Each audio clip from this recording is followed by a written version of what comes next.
আসসালামু আলাইকুম ওরহমতুল্লাহ। সুপ্রিয় মা ও বোনেরা, সবাইকে স্বাগতম আমাদের আজকের ভিডিওতে। রমজান রহমত, মাগফিরাত আর নাজাতের মাস। এই পবিত্র মাস শুধু রোজা রাখার জন্য নয়, বরং নিজের জীবনকে বদলে ফেলার এক সোনালী সুযোগ। আজকের ভিডিওতে আমরা জানাবো রমজানে একজন মুসলিম নারীর প্রস্তুতি কেমন হওয়া উচিত, কিভাবে ঘর সামলানোর পাশাপাশি ইবাদতে এগিয়ে থাকা যায়। ভিডিওটি শেষ পর্যন্ত দেখবেন, ইনশাল্লাহ অনেক উপকার পাবেন। 1. মানসিক ও আত্মিক প্রস্তুতি। রমজান আসার আগেই একজন নারীকে সর্বপ্রথম প্রস্তুতি নিতে হবে নিজের মন ও নিয়তকে ঠিক করার মাধ্যমে। মনে মনে দৃঢ় নিয়ত করুন, এই রমজানে আমি আল্লাহর সন্তুষ্টির জন্য কাটাবো। আগের গুনাহের জন্য খাঁটি তওবা করা, নামাজে অবহেলার জন্য ক্ষমা চাওয়া, কারোর সাথে মনোমালিন্য থাকলে মিটিয়ে নেওয়া। মনে রাখবেন, পরিষ্কার মন ছাড়া বরকতময় রমজান পাওয়া যায় না। 2. ইবাদতের প্রস্তুতি। রমজান মানেই বেশি বেশি ইবাদত, তাই আগেই একটি ইবাদতের রুটিন বানিয়ে নিন।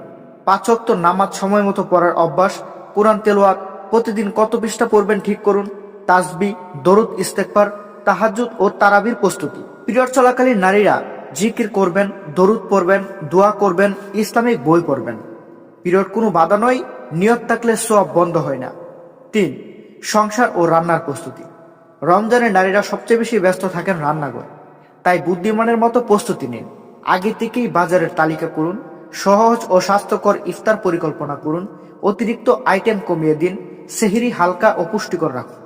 সারাদিন রান্নার সময় নষ্ট করে ইবাদত থেকে দূরে থাকবেন না। রান্না ইবাদত হতে পারে যদি নিয়ত হয় পরিবারকে ইবাদতে সাহায্য করা। 4. পর্দা ও চরিত্রের প্রস্তুতি। রমজান শুধু না খাওয়ার নাম নয়, চরিত্র সংশোধনের মাস।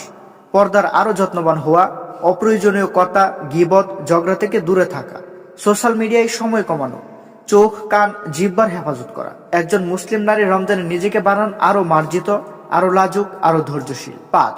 দোয়া ও লক্ষ্য নির্ধারণ। রমজানের জন্য একটি দোয়ার তালিকা বানান, নিজের জন্য, স্বামী ও সন্তানের জন্য, পরিবার, উম্মাহ ও আখিরাতের জন্য। ছোট ছোট লক্ষ্য ঠিক করুন। এই রমজানে নামাজ ছাড়বেন না, কোরআনের সাথে সম্পর্ক গড়বেন, বদ অভ্যাস ছেড়ে দিবেন।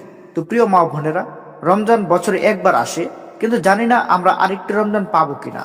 তাই আজ থেকেই প্রস্তুতি নিন, নিজেকে বদলান, আল্লাহর কাছের মানুষ হয়ে উঠুন। আল্লাহ তাআলা আমাদের সবাইকে রমজানের পূর্ণ বরকত পাওয়ার তৌফিক দিন। আমিন।